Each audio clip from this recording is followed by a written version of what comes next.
जय माँ। सावित्री यज्ञ में हम लोग अज्ञान से मुक्ति ये वाला सर्ग पढ़ रहे हैं। यानी ज्ञान ज्ञान क्या होता है योग की भाषा में। निश्चित रूप से वो किताबी ज्ञान नहीं है। किताबी ज्ञान एक चीज़ है और ज्ञान के चक्षु खुलना दूसरी बात है। तो ज्ञान के चक्षु वो उच्च चेतना के प्रवेश से, उच्च चेतना के स्पर्श से खुलते हैं और उनकी एक एक लेवल के अधिष्ठात्री देवी होती हैं। तो इंट्यूशन का यहाँ पर वर्णन है कि कैसे इंट्यूटिव माइंड पर अशुपति पहुँच गए हैं और इंट्यूशन की जो पावर्स हैं वो धीरे धीरे उनके झोली में भरती जा रही हैं और उनके ज्ञान चक्षु खुलते जा रहे हैं। तो जब ये ज्ञान चक्षु खुलते हैं तो क्या क्या अनुभव होते हैं, किस किस तरह का ज्ञान सामने आता है, ये सब हम लोग पढ़ रहे हैं। क्योंकि अदरवाइज हम लोग केवल सेल्फ रियलाइजेशन बहुत वेगली कि हमने सेल्फ का अनुभव कर लिया या कोई ज्योति देखी, वो सब ठीक है, लेकिन ये बहुत ही एक व्यापक भूमि पर ज्ञान का विस्तार होता है। यही हम लोग पढ़ रहे हैं कि ज्ञान का विस्तार भी होता है जो हमको वह सब कुछ दिखाने लगता है जो साधारणतया हम लोग नहीं देखते हैं। क्योंकि ये केवल एक प्रकाश एक अतीन्द्रिय अवस्था में नहीं है। वो प्रकाश जब एक बार ऋषि के भूमि पर आ जाता है, उसके मन की भूमि पर, तो वो सब दिखाने लगता है जो छिपा हुआ है। तो वो हम लोग पढ़ रहे हैं। अब आज पेज 39 पेज 39 वहाँ से हम लोग प्रारंभ करेंगे।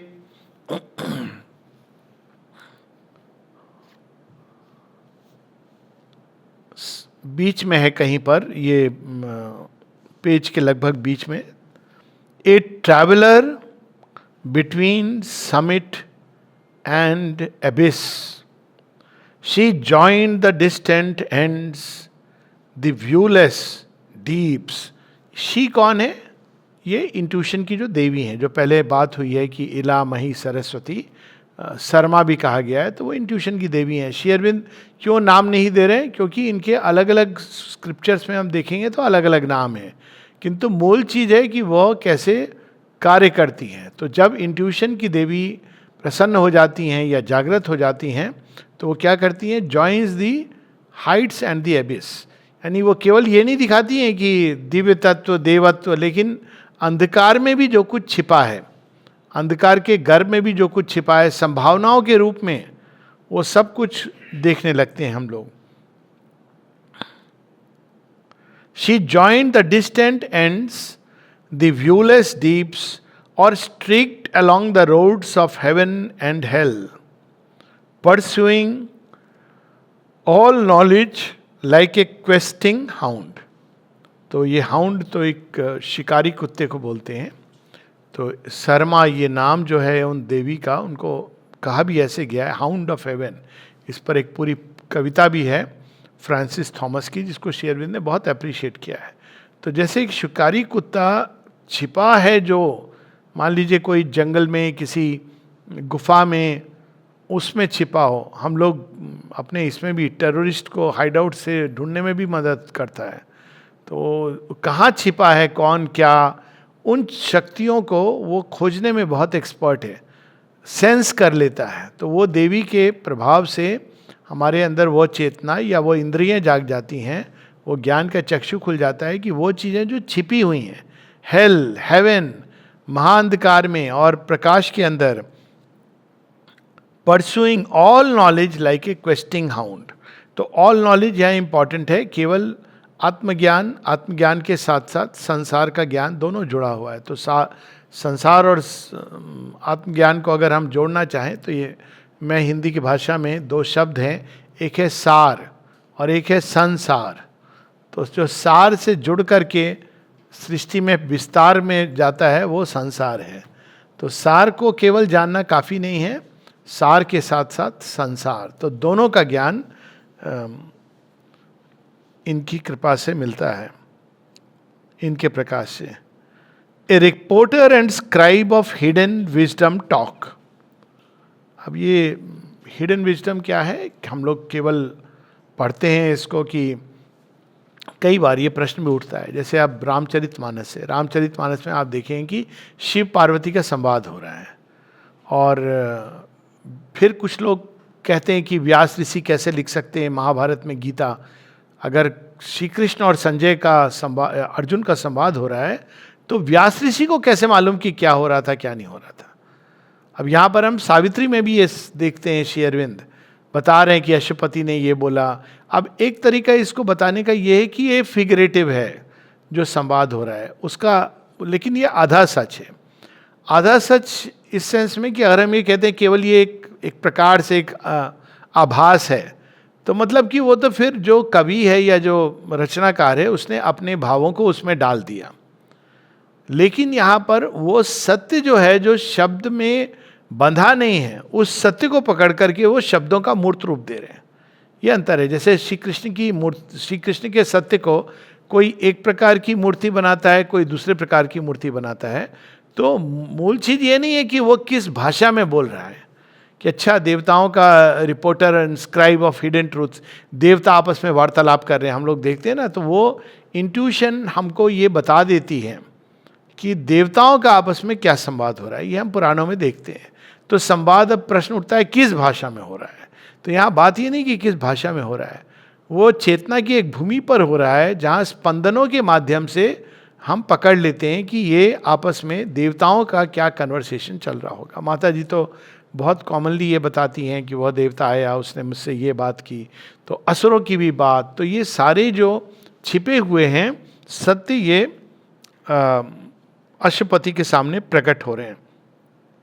ए reporter and scribe of hidden wisdom talk, यानी जो देवताओं ने निर्णय लिया है वो ज्ञात हो जा रहा है। कि जैसे अभी पाकिस्तान का ही जैसे हो रहा है, चल रहा है, तो अगर कोई इंट्यूशन के प्रति ओपन हो, अब तो खैर ये सर्वविदित हो रहा है, लेकिन 50 वर्ष पहले देवताओं ने निर्णय ले लिया है कि पाकिस्तान को ख़त्म होना है। ये इलियन में यही आता है ना कि देवता बैठ करके निर्णय लेते हैं कि अब ट्रॉय को गिरना है। और वो सत्य को जो ऋषि होते हैं, होमर अपने आप में एक ऋषि हैं, और श्री अरविंद ने इलियन में तो हैं ही हैं, तो वो उस सत्य को जान लेते हैं, भांपते नहीं हैं, जानते हैं। दोनों में अंतर है, अनुमान नहीं लगाया जा रहा है, और उसको फिर वो भाषा में प्रकट कर सकते हैं। वो भाषा इंग्लिश हो सकती है, संस्कृत हो सकती है, इसमें ये नहीं कि कौन सी भाषा में। वो अमृतदा की वो कहानी में कई बार बता भी चुका हूँ कि अमृतदा से किसी ने कहा कि अमृत मालूम है देव भाषा तो संस्कृति है। कहते हैं हाँ, लेकिन तुमको पूरा सच नहीं मालूम है इसका। क्या है पूरा सच? कहते हैं जब देवता लोग मनुष्य से बात करते हैं तो संस्कृत में बात करते हैं, तो फिर आपस में बात करते हैं तो तमिल में बात करते हैं।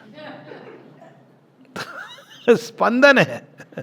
तो ये इंपॉर्टेंट नहीं कि वो किस भाषा में बात कर रहे हैं। श्री अरविंद बताते हैं कि लैंग्वेज ऑफ साइंस, तो वो सब जब इंट्यूशन जाग जाता है तो ये पता चल जाता है कि देवताओं ने जो निर्णय ले लिया है उसका तो ये फिर होगा ही होगा।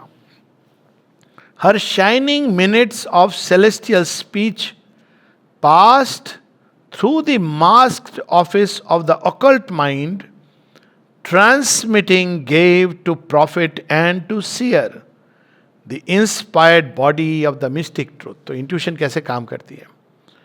तो वो पहले जो ह्यूमन माइंड है वो एक मास्क की तरह है। मास्क के पीछे से आपने ये देखा होगा ना, पुराने समय में जब प्लेज होते थे, क्या ड्रामा हो रहा है, तो पीछे से कोई आपको बताने के लिए होता था कि आपकी स्पीच ये है, आपको ये बोलना है। कभी कभी अगर आप भूल जाते थे तो बहुत केओस होता था। तो ये देखिए 2 लेयर पर हो रहा है। एक है जो देवता, जो देवी हैं इंट्यूशन की, वो जो वहाँ पर पर्दे के पीछे क्या हो रहा है वो आपको ट्रांसमिट कर रही है थ्रू द मास्टर माइंड। और जब कोई ग्रहणशील हो जाता है, इवन नॉर्मली बताती हैं, लेकिन कई बार हम लोग क्योंकि हम बहुत ज़्यादा अपने मन में उलझे होते हैं तो हम उसको पढ़ नहीं पाते। लेकिन जो सीयर है, जो ऋषि है, उसको वो एक इंस्पायर्ड ट्रूथ के रूप में आ जाता है और वो उसको बोल पड़ता है, क्योंकि वो कुछ मिनटों में जो कहेगा वो शायद कई डिकेड्स में, सेंचुरीज में कई बार नहीं पता चलता। ये तो श्री अरविंद की वाणी को कई बार लोग कहते हैं सुपर माइंड कहाँ दिख रहा है, एक्शन कैसे दिख रहा है। तो वैसे तो दिख रहा है, अगर आंखें होंगी तो दिखेगा। अब अंधे को तो हम कुछ नहीं दिखा सकते। लेकिन दूसरी बात यह है कि जो श्री अरविंद ने लिखा है वो कुछ 100 वर्ष आगे की चीज देख ली है। तो वो चीज हमको देखने में, या तो हम अपनी चेतना में इतना आगे बढ़ जाएं कि 50 साल कम से कम आगे बढ़ जाएं, तो शायद हम लोग कुछ पकड़ सकें। नहीं तो जैसे जैसे मनुष्य आगे जाएगा वैसे वैसे वो देखने लगेगा। तो यहाँ पर इसकी बात हो रही है transmitting what, the celestial speech. जो देवता बोलना चाह रहे हैं वो आपके मुख से निकल पड़ता है। Her shining minutes of celestial speech passed through the masked office of the occult mind. अभी इनर माइंड में आता है, इनर माइंड से वो आउटर माइंड में आएगा, तो कई बार उसमें भी गड़बड़ हो जाती है, क्योंकि रीजन उसको एक्सेप्ट नहीं कर पाता है।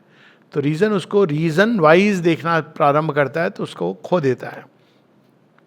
The inspired body of the mystic truth. Mystic truth हमेशा इंस्पायर्ड होता है, वो लॉजिकल रैशनल एनालिसिस से नहीं प्राप्त किया जाता है।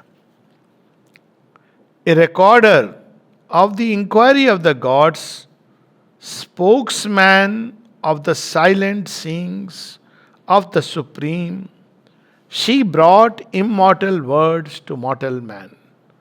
तो यहाँ पर है कि रिकॉर्डर ऑफ द इंक्वायरी, जो देवता, अब देखिए पूरा लेयर एकदम एक सुपर साइंस की तरह श्री अरविंद एक्सप्लेन कर रहे हैं। चेतना एक स्तर है जहाँ गॉड्स या गॉड लाइक एनर्जी, पर God's is the right word, वो आपस में कुछ डिसाइड कर रहे हैं। तो वो डिसाइड कर रहे हैं तो वो होगा, आप उसको नहीं टाल सकते हैं, मतलब अनलेस गॉड के ऊपर गॉड हिमसेल्फ, तो वो वहाँ पर कोई स्पंदन होता है, वो आता है। तो ये जो इंट्यूशन के लेवल पर वो सब डॉक्यूमेंट हो गया, ओवर माइंड पर निर्णय हुआ और इंट्यूशन ने उसको कैच किया, और उसको कैच करने के बाद उसने जो कुछ भगवान ने देखा और इस लेवल से लेवल आ रहा है, तो चुपचाप उसने वो सब देख लिया। Silent seeings of the supreme she brought immortal words to mortal man.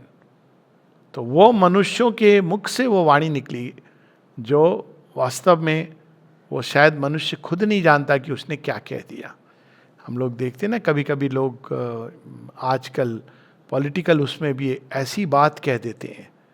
और आप देखें कि जब Winston Churchill second world war में स्पीच देता था, तो श्री अरविंद अगले दिन वो सुनते थे, कभी कभी साथ साथ सुनते थे, ट्रांसमिट हो रेडियो से जब आता था, और श्री अरविंद कहते थे कि हाँ इसने ठीक से रिसीव किया या कहाँ उसने त्रुटि कर दी। तो कई बार लोग जब बहुत क्रेडिट देते हैं कि भाई इस पॉलिटिशियन ने ये कहा, तो वास्तव में क्रेडिट ये है कि वो रिसेप्टिव है, पर बोलने वाला कोई और है, उसके मुख को उसने उपयोग में ला करके कह दिया। और वो किसी के भी मुख को यूज कर सकता है, इवन एडवर्सरी के मुख को। यही श्री कृष्ण श्री अरविंद को बताते हैं जब वो जेल में हैं उस समय, कि मैं ही इस तरफ के वकील से भी बोलूँगा, उधर के वकील से भी, और जज के मुख से भी फैसला सुनाऊंगा। She brought immortal words to mortal man. Classic example Chittaranjan Das का है, जो कहते हैं कि बहुत जब ये कंट्रोवर्सी समाप्त हो जाएगी, ये व्यक्ति भी रहेगा या नहीं रहेगा, ये जो खड़ा हुआ है कोर्ट में श्री अरविंद के बारे में, वो हिस्ट्री के कोर्ट में खड़ा है। और लॉन्ग आफ्टर जब ये बात अलीपुर बॉम्ब केस चला जाएगा और वो रहेगा कि नहीं रहेगा, लेकिन इसके जो शब्द हैं वो 7 समुंदर पार गूंजेंगे। अब कोई पूछेगी चित्तरंजन दास को कि आपको ये बात कैसे पता चली थी, वो तो कही गई और वो सच है, और वो उनके मुख से निकली, कहलवाई गई। Above the reason's brilliant slender curve. अब ये जो वाणी है वो कहाँ से आ रही है? ये इसी को आकाशवाणी कहा गया। वो कहाँ से आ रही है? रीजन के ऊपर। तो उसको आप रीजन से नहीं समझ सकते हो कि ये कैसे संभव है। कभी कभी कई बार लोग बोलते हैं कि रीजन से कैसे बता, रीजन से नहीं हो सकता है, रीजन से आप नहीं बता पाओ, क्योंकि उस समय रीजन का डेटा जो है वो बाहरी सेंसेस का डेटा है, उसके बाहरी सेंसेस के हिसाब से नहीं पता चलता है। जैसे कई लोग बोलते हैं कि अखंड भारत होगा तो ये प्रॉब्लम होगी, वो प्रॉब्लम होगी, ये सब उस विजन में सब फोर्सीन है, देखा जा चुका है, उसका हल ढूंढ दिया गया है, लेकिन मनुष्य को उसको डिस्कवर करना है। जैसे माँ ने एक बार कैंसर के बारे में बोला कि सूक्ष्म भूमि पर कैंसर का इलाज ढूंढ लिया गया है, मनुष्य को उसको डिस्कवर करना है। ऐसी बहुत सी चीज़ें हैं जो ऐसे ही काम करती हैं।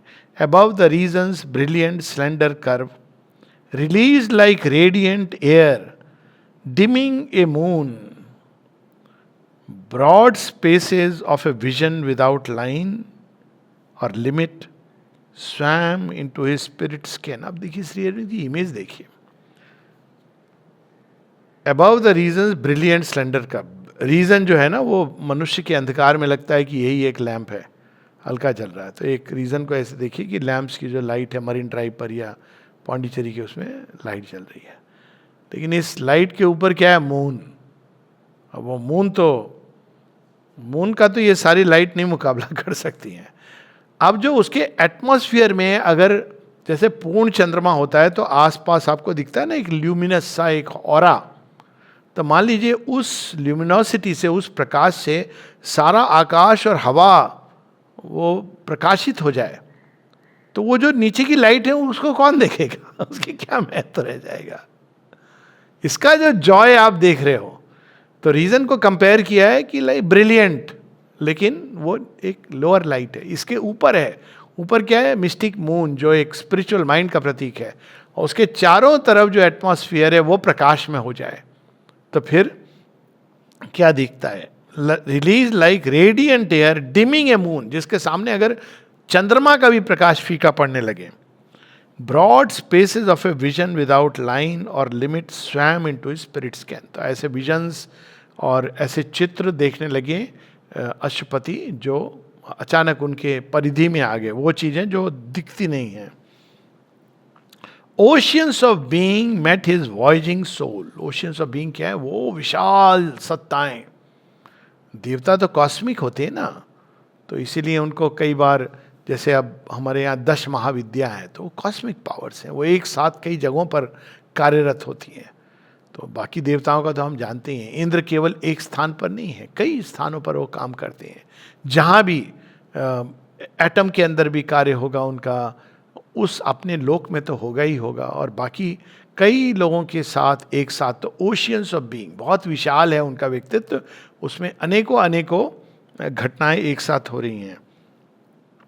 कॉलिंग टू इन्फिनिट डिस्कवरी, तो अब अश्वपति इन सब प्रकार की जो उनको रिविलेशन हो रही, खोज हो रही है, उसके वो सब उनको दृश्य हो रहा है, दर्शन हो रहा है। Timeless domains of joy and absolute power stretched out surrounded by the eternal hush, the ways that lead to endless happiness ran like dream smiles through meditating vast। तो जैसे अब यहाँ पे पूरी रूपांतरण की प्रोसेस है, जो न्यू बीइंग होगा कैसा होगा, तो उसका मन कैसा है अश्वपति का इस समय। वो ऋषि हैं, स्वयं देखा जाए तो शिवन, तो उनके मन के अंदर क्या चेंज आ रहा है। तो यहाँ उनके मन के अंदर जो चेंज है, मानव हृदय के अंदर ये चेंज आ रहा है कि एक टाइमलेस जॉय, जो किसी भी इस समय के अनुसार जो परिस्थिति और अवस्था से जो जॉय होता है, उसके अन्यत्र, उससे अलग वह जॉय और वह शक्ति, एब्सोल्यूट पावर, अब धीरे धीरे उसका स्पर्श उनको मिल रहा है। The ways that lead to endless happiness, और ऐसी अवस्थाएं जिसमें व्यक्ति सदैव प्रसन्न रह सके। Ran like dream smiles through meditating vast, ये तो वर्णनातीत है, इसका क्या कहा जा सकता है, इसको तो पता नहीं, चित्रण भी किया जा सकता है। ड्रीम स्माइल्स मतलब एक हल्का सा, जैसे ये मार्ग लेने से आप हैप्पीनेस का रास्ता है, ये भी हैप्पीनेस। हैप्पीनेस यहाँ कोई साधारण हैप्पीनेस की बात नहीं हो रही है, टाइमलेस जॉय की बात हो रही है। इसीलिए कहते हैं कि भगवान को ओबे करना सबसे कठिन लेकिन सबसे स्ट्रेट रास्ता है, क्योंकि उनको ठीक पता है कि क्या चीज़ होगी जिससे हमको वास्तव में प्रसन्नता मिलेगी। वो एक कहानी है यहाँ पे, वो मुझे खुद ही बता रही थी, नाम भूल रहा हूँ, खैर नाम इम्पॉर्टेंट भी नहीं है, अभी भी वो जीवित है। तो बता रही थी कि जब वो आश्रम स्कूल से पढ़ी, फिर उनका यहाँ रहने का मन किया, तो रहीं 2 साल रहीं, तो फिर उनका मन किया नहीं मैं बाहर जाके दुनिया को अनुभव करूँ। तो माता जी के पास गई बताने के लिए कि मैं जा रही, मैंने निर्णय लिया है कि आई एम गोइंग। तो माँ ने उनको वेट करने को कहा और बाकी सबका हो गया। तब माँ ने उनको बुलाया, एक ब्लेसिंग पैकेट दिया। उसकी तो स्टोरी अलग है। चंपक लाल जी ने पूछा क्यों दिया, तो उन्होंने कहा कि अगर ये आश्रम में रहते हैं तो एक प्रकार की लाइन ऑफ एडवांस है, बाहर के जीवन में जा रहे हो तो अलग प्रकार की लाइन ऑफ एडवांस है। तो वो विड्रॉ करके उनको ये देना था। लेकिन वो कह रही थी कि माँ ने एक रोज़ लिया अपने हाथ में, मेरे हाथ स्ट्रेच्ड हाथ पे ऐसे रखा, फिर उसको घुमाने लगी। बोलती है you will go round and round and round and round the world, then come back here. जोर से उनके हाथ में कहती हैं यही हुआ जीवन में, भागती रही मैं इधर से उधर। अब मैं फाइनली आ गई हूँ। जब वो फाइनली आई थी 2003 के करीब की बात है या 4-5 होगी, तो मुझे कहानी बता रही थी कि माँ ने कहा मैं इधर उधर जाके अंत में zigzag करके, तो ये सारे सत्य उनके सामने स्पष्ट हो जाते हैं। Disclosed stood up in a gold moment's blaze, white sun steppies in the pathless infinite। वैसे तो भगवान तो का कोई रास्ता नहीं, सर्वत्र है वो, लेकिन फिर भी कौन सा मार्ग लेना चाहिए, कौन सा पथ जो हमको जॉय की तरफ ले जाएगा, आनंद की तरफ, वो सारे एक क्षण में अशुपति के सामने प्रकट हो रहे हैं। तभी तो वो दिलीप कुमार रॉय को उन्होंने कितना रोक के रखा। उनके मन में एक ख्याल आता था कि नहीं मुझे लगता है मैं यहाँ से चला जाऊँ तो अच्छा रहेगा। माँ भी नहीं चाहती हैं कि मैं यहाँ रहूँ, उनके अपने जो मनोभाव होते थे वो प्रोजेक्ट कर देते थे। तो शेरविंद ने कहा कि इसने कहा ना माँ चाहती है तुम यहाँ से जाओ, ना मैं चाहता हूँ, हमें बहुत प्रसन्नता होगी कि तुम यहाँ ही रहो, यही तुम्हारी नियति है। लेकिन अब देखिए वही है सोई जो अल्टीमेटली गए। जाने के बाद जो एडमिट भी किया उन्होंने, जो दुख होता है, बरिंदा का भी यही हाल हुआ, जाने के बाद जो दुख हुआ, अनिल बरन का भी यही हुआ। इसलिए भगवान को ठीक पता है, आपके अंदर इच हो रहा होगा शायद मैं जाऊं तो बेटर है, जाऊं तो बेटर है, लेकिन देखा हुआ है उन्होंने सब। Along a naked curve in bornless self, the points that run through the closed heart of things shadowed the indeterminable line that carries the everlasting through the years। क्या लाइन पंक्तियां हैं, अद्भुत। इनडिटर्मिनेबल लाइन, जैसे आकाश में होता है ना, किधर से जाया जाएगा मालूम नहीं है, इनडिटर्मिन लाइन। लेकिन किधर से जाएंगे एवरलास्टिंग, भगवान कौन सा मार्ग लेने वाले हैं सृष्टि के लिए, संसार के लिए। प्रलय होगा या नव सृष्टि होगी, युद्ध होगा या संधि होगी, ये सब पॉइंट्स उनको स्पष्ट हो गए। वो अदरवाइज क्लियर नहीं, क्योंकि वो तो पाथलेस है। तो सारी चीजें अशुपति के सामने स्पष्ट हो रही थी। अब आगे क्या स्पष्ट हो रहा था, ये सृष्टि जो बनी है वो माया एक शब्द है, कॉस्मिक माइंड। माइंड क्या करता है, हर चीज को डिवाइड करके देखता है। और इसको हम छोटा सा एग्जाम्पल ले लें, क्या ये सच है कि हम सब अलग अलग हैं? हम थोड़ा सा पीछे स्टेप करके देखें तो लगेगा नहीं, इवन फिजिकली ये नहीं है, कंटिन्यूटी है। अगर आप एटमिक पॉइंट ऑफ व्यू से भी देखो तो हम सब के शरीर से, श्वास से कितने सारे एटम्स निकल रहे हैं, दूसरों के आ रहे हैं, एनर्जी आ रही है, जा रही है, मिंगिल हो रही है। अगर एनर्जी के पॉइंट ऑफ व्यू से देखें तो सब कुछ एक अच्छा खिचड़ी बन रही है। ये इनर ट्रूथ है। लेकिन माइंड क्या करता है, वो ऐसे नहीं देख सकता। ऐसे देखेगा तो डिसओरिएंट हो जाएगा। तो वो कैसे करता है कि ये अलग है, वो अलग है, कुछ भी डिस्क्राइब करना है तो वो सब चीज़ों को अलग अलग करके। तो ये जो पावर है माइंड की, जो चीज़ों को अनंत है, जो उसको सीमित करके, जो लिमिटलेस है उसको सीमित करके, कि भगवान सर्वत्र हैं लेकिन एक व्यक्ति में एक नाम रूप में सीमित किया हुआ है, दूसरे में दूसरे प्रकार से सीमित किया हुआ है। तो ये जो पावर है इसको कॉस्मिक माइंड कहते हैं। और वो मैजिक है। मैजिक इसलिए है क्योंकि कैसे जो एक ही सच है वो इतने रूप में कैसे हम सबको परिलक्षित होता है या उद्भासित होता है। और इसका एक उदाहरण जो लोग देते हैं कि जैसे समुद्र है, तो समुद्र के ऊपर जब ये बड़ा इंटरेस्टिंग एग्जाम्पल है वैसे, ये मुझे बहुत मज़ेदार भी लगता है। अब तो नहीं देता हूँ, लेकिन जब भी मैं रात को सी शोर पे चला हूँ तो मुझे ये बहुत ही अद्भुत लगता है। शायद आपने नोटिस किया होगा, आप मान लीजिए पॉइंट ए पर खड़े हो जहाँ से बीच रोड स्टार्ट होती है, तो आप क्या देखते हो? चंद्रमा है और नीचे झिलमिल झिलमिल, और वहाँ पर एक पाथ दिखता है ना, पथ दिखता है जो प्रकाश का। आप अंत तक चले जाइए, वही दृश्य दिखेगा। बहुत अद्भुत लगता है मुझे, तो बड़ा वंडर से भर देता है कि जितने लोग उतने पथ, हालांकि एक ही पथ वो एक ही पथ है, वही प्रकाश है, ये नहीं कि सबके लिए अलग अलग प्रकाश आ रहा है। ये कैसे होता है?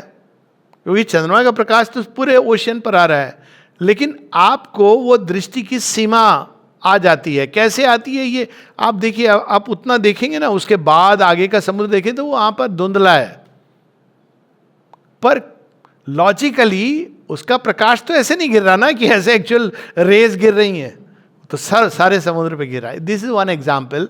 और वो प्रतीति इतनी पावरफुल होती है कि आपको यही लगता है कि उधर का जो है वो अंधकार में डूबा है, आप जाइए उधर भी वही प्रकाश है। ये तो I used to just freak out on this vision. और नीचे क्या हो रहा है? वही प्रकाश अलग अलग ढंग से झिलमिल झिलमिल झिलमिल झिलमिल कर रहा है। तो उसी प्रकार का आभास, एक ही चंद्रमा, एक ही सत्य, सूर्य को ले लें, चंद्रमा को ले लें, एक ही सत्य है जो अलग अलग रूप में अपने आप को प्रकट कर रहा है। और हर व्यक्ति को ये लग रहा है कि ये मेरा खास है लेकिन माता जी के साथ भी ऐसी होता है लोगों को कि माँ मेरी खास है। कई बार पुराने समय के साधकों को ये भ्रांति हो जाती है कि माँ हमारी, एक बार किसी ने बोला भी था कि जब माँ फिजिकल बॉडी में थी तो कहना पड़ा कि आप ऐसे मत बोलिए प्लीज़, हमको कभी लगा ही नहीं कि वो है। नहीं, it was very special with us. I said but we feel the same and so many devotees outside feel the same. ये सच है, मैं तो कितने लोगों से मिलता हूँ। आप उनको बोलिए कि माँ जब थी, हम जब हमारे साथ जो रिलेशन था एग्जैक्टली सेम, बल्कि बेटर है, क्योंकि हमारे लिए तो ऑलवेज एक्सेसिबल है। आप चिट्ठी लिखते थे, प्रतीक्षा करते थे, हम तो जहां मर्जी वहां पर माँ है। हाँ एग्जैक्टली कि भाई आप इतना चिट्ठी लिख रहे हो, इतना लंबा चौड़ा प्रतीक्षा कर रहे हो। तो अब ये जो सत्य है, जहां हर किसी को लगता है कि उसके साथ ही ये चीज हो रही है, वो अलग भिन्न, ये सब चीजें जो होती हैं ये एक प्रतीति है, लेकिन इसका एक कारण है। यहाँ वो नहीं बता रहे, यहाँ केवल वो सब स्पष्ट होने लगा। श्रीपति को क्या स्पष्ट होने लगा? The magician order of the cosmic mind. जैसे अगेन प्रिज्म से प्रकाश निकलता है तो 7 रंगों में विकीर्ण हो जाता है, तो मैजिशियन ऑर्डर एक ही है लेकिन आपको अलग अलग रंगों में बिखर करके दिख रहा है। कोअर्सिंग the freedom of infinity. Infinite तो अनंत है, उनको तो आप बांध नहीं सकते हो, लेकिन माया की देखो शक्ति। ये माया एक प्रतीति क्रिएट करती है, और वो इंफिनिट की मर्जी से ही, वो भगवान की ही माया है, किसी मनुष्य। और इसीलिए कहा गया कि इस माया को आप नहीं पार पा सकते हो बिना भगवान की कृपा के, क्योंकि ये उन्हीं की माया है। श्री कृष्ण कहते हैं you cannot cross it. Shri Aurobindo यहां तक कहते हैं you cannot slay maya, you can slay moha. जो भ्रम आपके मन में आता है कि मैं स्पेशल हूं, मैं अलग हूं, उसको आप हटा सकते हो, मुंह से आ सकते हो के। लेकिन माया फिर भी आपको कि ये आपको आपका शरीर, उसके ऊपर आपको जो ध्यान रखना है, ये नहीं सब शरीर एक हैं। इन प्रिंसिपल तो सब एक ही हैं, क्योंकि एक ही मट्टी के बने हैं और वैसे भी एक्सटेंड कर रहे हैं एक दूसरे में। With the stark array of nature's symbol facts and life's incessant signals of event. अब देखिए पूरा स्पष्ट हो राष्ट्रपति को क्या कि ये सृष्टि कैसे ऑपरेट करती है, इसका ऑपरेटिंग सिस्टम क्या है। तो हम लोग पंचभूत और उनके संयोजन से, अब माया क्या कर रही है, माया का मैजिक देखिए। मैजिक समझा रहे हैं श्री अरविंद, कैसे समझा रहे हैं? With the stark array of nature symbol facts and life's incessant signal of event transmuted chance recurrences into laws, a chaos of science into a universe. तो अनंत हैं, उनके अंदर तो सब संभावनाएं एक साथ हैं। लेकिन वो कैसे signal of event, event her level पर हमारे लिए इवेंट होता है जो बाहर घटित हो रहा है, अंदर घटित हो रहा है, अंदर के अंदर जो घटित हो रहा है, जो नैनो लेवल पर घटित हो रहा है, वो सारे जो सिग्नल हैं, तो प्रकृति क्या करती है, एक पैटर्न बना देती है उनसे बार बार।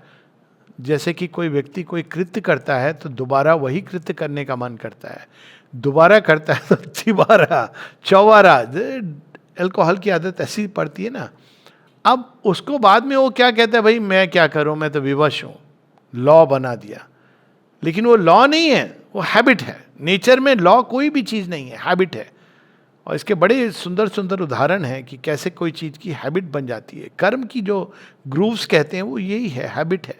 सोच किस दिशा में जाएगी, ये हैबिट है। तो ये सारी जो हैबिट्स हैं नेचर क्रिएट करता है, उसमें फिर बंध जाता है जीव।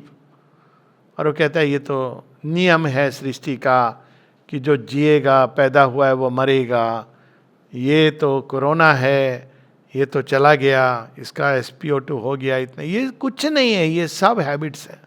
यहां तक माँ कहती है even death is a habit. बीमारी कि मैं बीमार होऊंगा, क्यों, ये वायरस चल रहा है।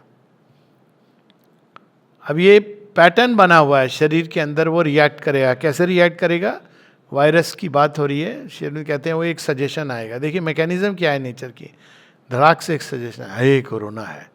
उसके साथ में क्या आएगा, डर आएगा, ओ माय गॉड, पता नहीं अभी तो मेरा ये काम बाकी है अभी तो मैंने कुछ देखा नहीं, इटली नहीं गया, पेरिस नहीं गया वो आया एक सजेशन की, हाय मैं तो जल्दी।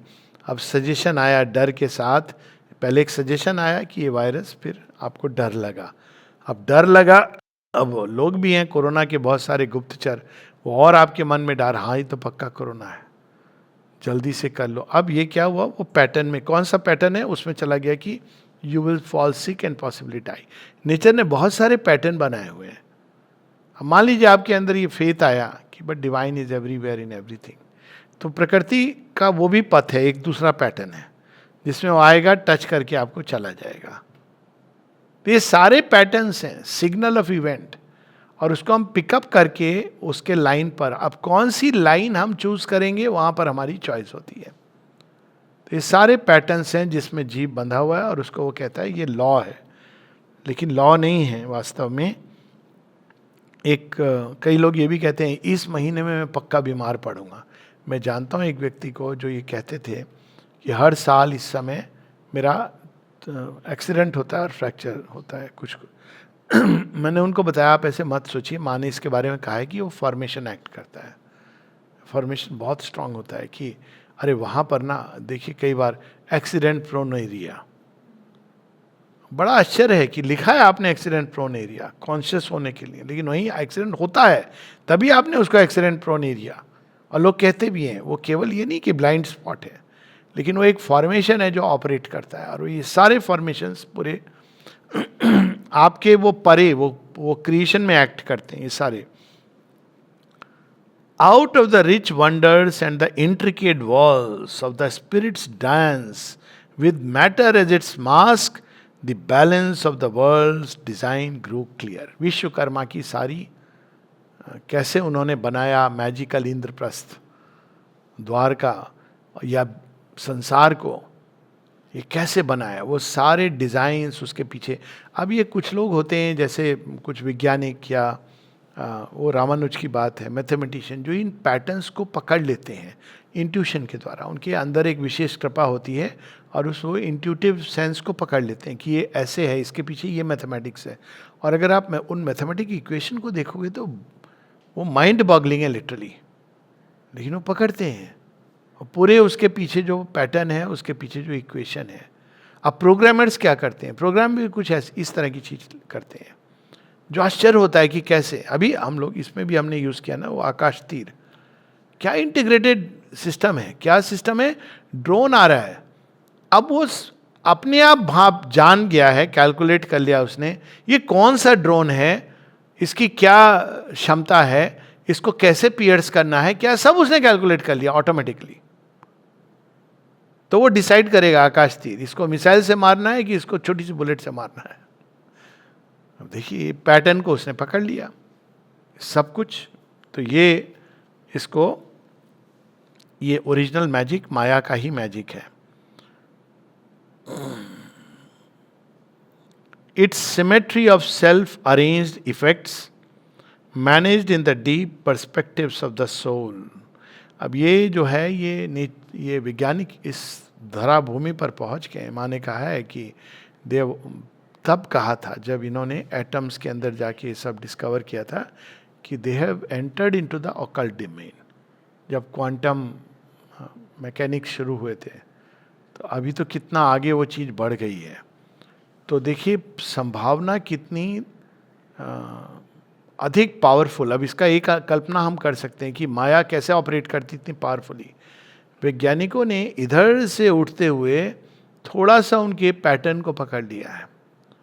उसके आधार पर आप देखिए 350 किलोमीटर जाके एक मिसाइल 1 मीटर के अंदर एग्जैक्टली उस गेट को तोड़ सकती है, क्योंकि आपको सब कैलकुलेशन है, उस कैलकुलेशन के आधार पर वो कर सकती है। तो ये पैटर्न्स को जैसे जैसे, और आने वाले समय में लाइट और साउंड से ये चीज़ें होंगी, कुछ नहीं जरूरत पड़ेगी, सर्जरी भी आप लाइट और साउंड से कर पाओगे।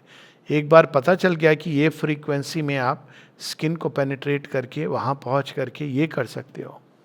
और वो आने वाले समय में लोग बोलेंगे अच्छा पहले डॉक्टर लोग चाकू से चीरते थे, हे भगवान कितने प्रिमिटिव थे। It's just a question of discovering the ways.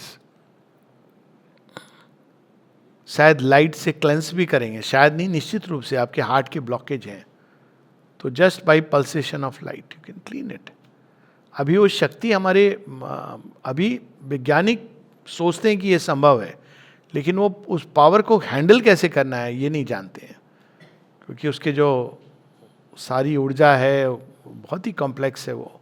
लेकिन आज नहीं तो कल डिस्कवर होगी, उसकी डिस्कवरी होगी। And the realism of its elusive art, ऐसा कि आसमान है, इल्यूसिव आर्ट जो रियल है। आप जब पहली बार पता चला होगा, मतलब मुझे तो लगा था कि ये शून्य है, माने शून्य मतलब ये ब्लू, ये जो पहले लगता था ये ब्लू कलर का कुछ छत टाइप का है, तो लगता था संसार हमारा चारों तरफ एक ब्लू कलर का छत है, उसमें ये पता चलता है कि ये ब्लू कलर एक इल्यूजन है, वास्तव में वो नहीं है, लेकिन वो रियल लगता है। इट इज ओनली जब आप जाओगे रियलिज्म ऑफ द आर्ट, तो है नहीं, वो तो केवल वो तो पार्टिकल्स में लाइट का जो डिफ्रैक्शन होता है उसके कारण आपको लग रहा है ये ब्लू कलर है। There is nothing like that. जब आप जाओगे तो एकदम कोल्ड वॉइड में जा रहे हो, लेकिन आपको फील हो रहा है। तो this is the elusive art and the realism of its elusive art, it's logic of infinite intelligence, it's magic of a changing eternity. और सच बात है कि अगर हम कभी कभी बड़ा इंटरेस्टिंग लगता है जब हम केवल पैटर्न्स देखें, तो अगर हम पिछले लेट्स से ये केवल चतुर्युग को देखें, चतुर्युग भी नहीं, 2,500-3 हज़ार साल का या 4,000-5,000 साल का पैटर्न देखें। कई बार लोग बोलते हैं ना ये रिलीजन इतना खतरनाक क्या होगा।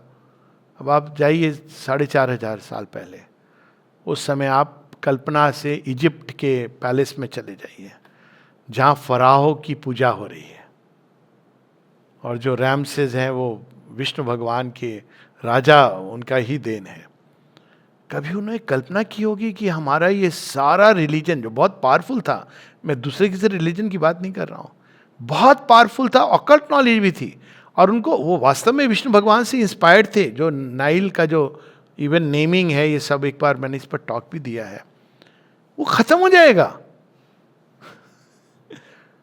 किसी ने सोचा होगा कि हाँ रामसेस के दरबार और उनके जो गॉड्स थे, क्या नाम था उनका, ओरेस होरस जो सूर्य देवता, ये सब चले जाएंगे, यहाँ पिरामिड आ जाएंगे। मतलब आप कल्पना कर सकते हैं प्रकृति में ये पैटर्न्स बनते हैं। रिलीजन्स के साथ भी यही होता है। तो कई लोगों को लग रहा है ये रिलीजन कैसे खत्म होगा कि नहीं होगा, होगा। जब उसका एक्सपायरी डेट आ जाएगी तो वो यूं खत्म हो जाएगा। क्योंकि कोई नई चीज आनी है। इवन सनातन धर्म, आप कल्पना कीजिए कि आप 5000 वर्ष पहले वैदिक ऋषि बैठ करके किस तरह से, अब वो कैसे वो सारा विलुप्त हुआ। अर्जुन और कर्ण ये ब्रह्मास्त्र चला रहे हैं, ब्रह्मोस चला रहे हैं, भार्गव अस्त्र अभी वो भी आ गया है वो तो बड़ा इंटरेस्टिंग है। और अब वो सब बीच में विलुप्त हो जाता है और अब नए ढंग से डिस्कवर हो रहा है। तो ये प्रकृति की क्या पावर है उसके अंदर। तो जब हम सिविलाइजेशंस को ऐसे देखते हैं ना, राइज एंड फॉल, तब लगता है मनुष्य अपने को कुछ ज़्यादा ही समझता है। हाँ, अगर स्पिरिचुअल सेल्फ लो तभी है उसमें जो भी है, वरना क्या है। So it's magic of a changing eternity. वही इटर्निटी है। उस समय जो लोग थे वही वो पूजा करते थे उन चीज़ों की, और वो कहते थे यही भगवान का द्वार है। उनके अनुभव भी होते थे भगवान के उस तरीके से। धीरे धीरे समय बीतता गया। हम लोगों के अपने स्क्रिप्चर्स को अगर देखें, एक समय जब वैदिक काल में इंद्र हैं तो वो तो एकदम ओवर माइंड के गॉडेड है। उनको क्या क्या कहा गया है, बुल लाइक बुल, पावर उनकी, सहस्राक्ष ग्लोबल। अब पुराणों के समय में इंद्र भगवान की भी ये अवस्था होगी, उन्होंने स्वयं नहीं सोचा होगा। काल की गति देखिए। ट्रोजन वार के समय का देखें, उनकी जो व्यवस्था थी, परंपराएं थी, जिसे कई बार लोग बोलते हैं परंपरा, तो कितनी भारत से मिलती जुलती परंपराएं थी, जिसमें वो आंखों के ऊपर ये सब रख के जलाते थे, अग्निदाह संस्कार करते थे, और उसको नहीं करना बहुत बुरा माना जाता था शव के साथ। पर्शियन एम्पायर देख लीजिए, ईरान की पूर्व सभ्यता, वहाँ पर वो जो नोबल होते थे उनको बोलते थे आर्य, उनका उत्तम शब्द था आर्य। और दो तरह के मनुष्य बस जानते थे, आर्य और अनार्य। ठीक, हमारे जैसे आर्य वो थे जो हाई ट्रुथ्स को मानते थे, अग्नि की पूजा करते थे। सारा उस समय जो पारसी जिनको कहा गया ना, फारस के लोग। अब पारसी कितने बचे हैं देखिए पूरे संसार में, गिने चुने आकर के भारतवर्ष में ज़्यादातर सेटल हुए हैं, अच्छे लोग हैं। पर वो देखिए, और ईरान में क्या हो गया। मतलब अगर कोई उस समय व्यक्ति सो जाता और मॉडर्न ईरान में जागता अचानक, तो क्या कहता है क्या हो गया है, कौन है ये लोग। तो ऐसे ही प्रकृति की पावर है, यह है माया का खेल। जब वो डिसाइड करती है, लेकिन वो एक्ट करती है under the divine impulsion. Mahabharata के समय क्या कभी किसी ने सोचा होगा कि भीष्म द्रोण जैसे योद्धा एकदम ऐसे चले जाएंगे, इनका कोई लोग डाउट करेंगे ये होते थे कि नहीं होते थे, रियल थे कि मिथ थे। ये देखिए पावर ऑफ द माया। लेकिन ये माया को ये नहीं कि ये व्यर्थ का, वो एक अलग विषय है। इसके पीछे एक इन्फिनिट इंटेलिजेंस काम कर रही है, जो मार्च ऑफ मैनकाइंड, मनुष्य को आगे ले जा रही है इन सब के माध्यम से। और ये हमको हमेशा याद रखना चाहिए कि आगे ले जा रही है। जैसे आज किसी ने एक प्रश्न किया, बाद में इसको सब्जेक्ट के रूप में, कि हमारा देखियो आज हम लोग इतना हिंदू मुस्लिम करते हैं, लेकिन हमारे सनातन धर्म में जैसे एंटी कन्वर्शन लॉ की ज़रूरत नहीं है, हम लोग सनातन सभ्यता में तो कभी हमने ये सब चीज़ें नहीं करी। तो मैंने एक छोटा सा रिप्लाई किया, हाँ क्योंकि उसमें मुस्लिम्स नहीं थे। तो आपने मतलब आपको कोई वो चैलेंजेस अलग थे, अब चैलेंजेस अलग हैं। तो you have to reconcile with the new challenges. जब ने राम जी के समय में अलग चैलेंजेस थे, अब जब कृष्ण जी आते हैं तो चैलेंजेस बिल्कुल भिन्न होते हैं। जब श्री अरविंद हैं तो चैलेंजेस एकदम अलग हो गए।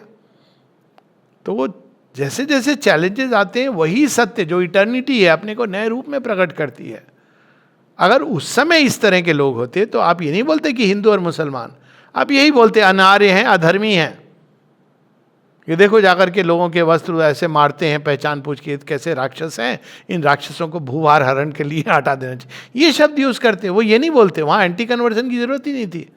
वो कहते कि ये राक्षसी सभ्यता के लोग हैं, इनको तो ये शहर में नहीं आए, अपने गुफाओं में छिपे रहे, लेकिन ये बाहर आएंगे तो इनका जीवन, सबका जीवन खराब करेंगे। यही कहते और कुछ नहीं कहते। सच बात है। लेकिन तब इंस्टेंट जस्टिस थी, कोई यूएनओ नहीं था, किसी को कुछ बताने की जरूरत नहीं थी। तो जैसे जैसे सभ्यताएं बदलती हैं वैसे वैसे मनुष्य भी एक अपग्रेड होता है, इवॉल्व होता है, नए चैलेंजेस के साथ उसको नए हल ढूंढने पड़ते हैं, जैसे आज की जनरेशन के साथ।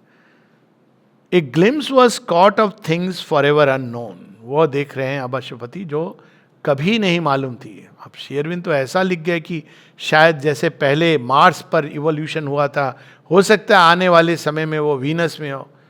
अब सुन के तो बड़ा आनंद भी आता है। वीनस तो वैसे भी शुक्र ग्रह प्रेम की देवी है, अभी तो गर्म है, बहुत गर्म है, आप सपोर्ट नहीं करेगा लाइफ को। लेकिन अगर सूरज, कई बार लोग बोलते हैं सूरज ठंडा होगा, तो सूरज जब मध्यम होगा तो वीनस अनुकूल होगा जीवन के। Everything is possible. अब ये क्रिएटिविटी, उस समय अगर कोई बोलेगा कि अच्छा एक धरती होती थी उस पर ऐसे लोग थे, तो वहां पर एकदम सभ्यता कहीं और होगी। इससे हम सबके अंदर विशालता आती है। पढ़ के देखिए कितनी विशालता आती है, कितनी चीजें हैं जो अननोन है, हम एक दृश्य में चिपके रहते हैं।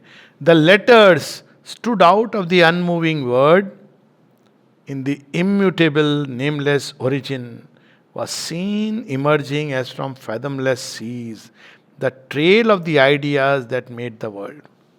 Unmoving word, ओंकार, नाद, ओरिजिनल नाद, स्पंदन, जिसे सारे निकलते हैं ना, ये संस्कृत की तो यही मानता है कि वो सारे जो आप संभव है ना लेटर्स, जो नेजल्स, लेबियल्स, पैलेटल, जो संभव है साउंड्स, वही लेटर्स हैं। अगर आप ध्यान से देखें संस्कृत में जितने भी लेटर्स हैं, मतलब हिंदी में भी वही है, वो सब जो जितने प्रकार की आप ध्वनि निकाल सकते हो अपने मुख से अलग अलग कॉम्बिनेशन में, वो ध्वनियाँ हैं। हम कहते हैं कि ये लेटर है क ख ग घ य च छ ज झ, देखिए सारा प फ ब भ म य र ल व श नहीं, that's true, it's the sounds. आपने उसको मीनिंग दे दिया, लेकिन ओरिजिनल साउंड कौन सा है? नाद। हमारे यहाँ इसीलिए इसको दूसरे ढंग से भी बताया गया, बहुत सुंदर। शिव जी ने दाहिने हाथ से जब डमरू बजाया तो उसमें से जो निकला, वो कोई पता नहीं किसी को याद होगा कि नहीं, बड़ा मज़ेदार है वो। You remember the whole thing. 14 जो साउंड्स निकलते हैं, सीड साउंड्स, उससे संस्कृत का जन्म होता है, डमरू से। तमिल लेफ्ट हैंड से, राइट हैंड से संस्कृत। झगड़े ही नहीं कर, शिव जी में एक है गडम डडम कुछ ऐसे है, बड़ा इंटरेस्टिंग है सीट साउंड्स उससे। अब देखिए कैसे ये चीजें उनसे, अब वर्ड्स कितने निकल गए हैं। एक है ओम, उसमें से सब कुछ निकल गया।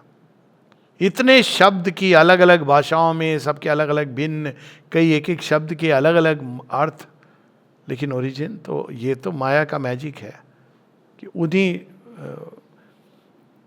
इन the immutable nameless origin was seen emerging as from fathomless sea the trail of the ideas that made the world. ये तो हमारे शास्त्र में ऐसे तपह तपह तपह, ये पहला जो वर्ड सुनते हैं ब्रह्मा जी जब सृष्टि के वाटर्स में कुछ नहीं, तो पहला जो उनको सुनाई देता है वह तपह तपह तपह तप।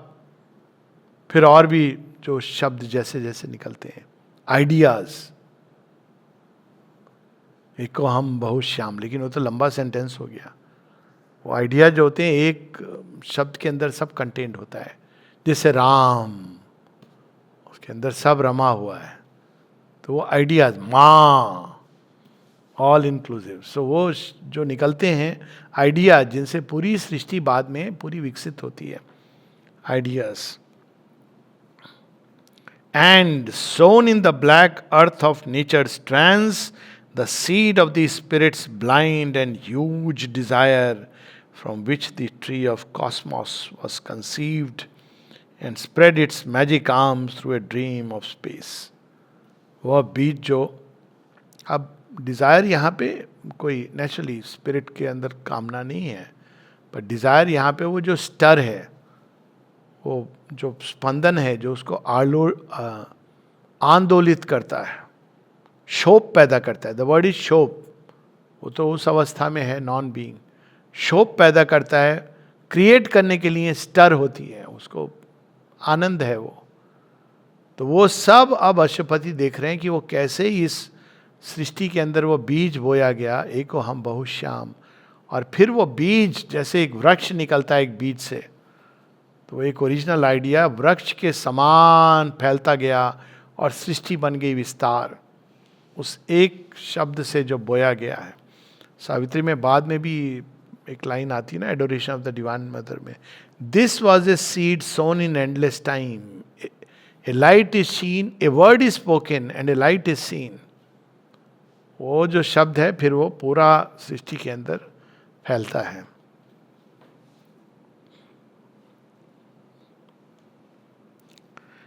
Immense realities took on a shape, और उसके अंदर से सारे देवी देवता सब प्रकट होने लगते हैं। There looked out from the shadow of the unknown the bodiless namelessness that saw God born. Born किस सेंस में? नाम रूप। अब वो जो अरूप है, अनाम है, अब वो अनेकों अनेकों नाम रूप में आ रहा है, जिनको हम लोग देवी देवता के नाम से जानते हैं। वो सब अब अशुपति को स्पष्ट दिखाई दे रहा है। यही तो है श्री अरविंद के अनुभव, तभी तो वो लिख रहे हैं जो लिख रहे हैं। कोई एनालाइज करके नहीं बता रहे हैं कि इसका मतलब ये सब उन्होंने देखा, ये अशुपति के अनुभव है।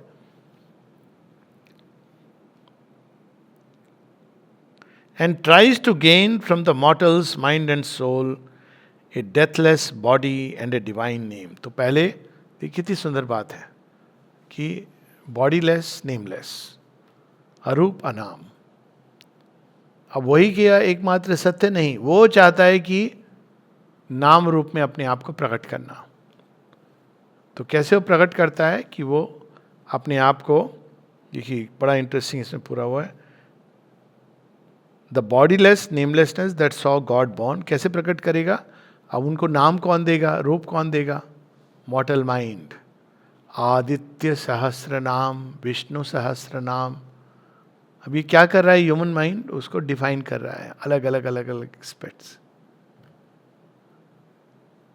बहुत इंटरेस्टिंग है कैसे आप एक एक एस्पेक्ट को, जैसे नव Durga, she is one, but human mind अलग अलग एस्पेक्ट्स को प्रकट कर रहा है।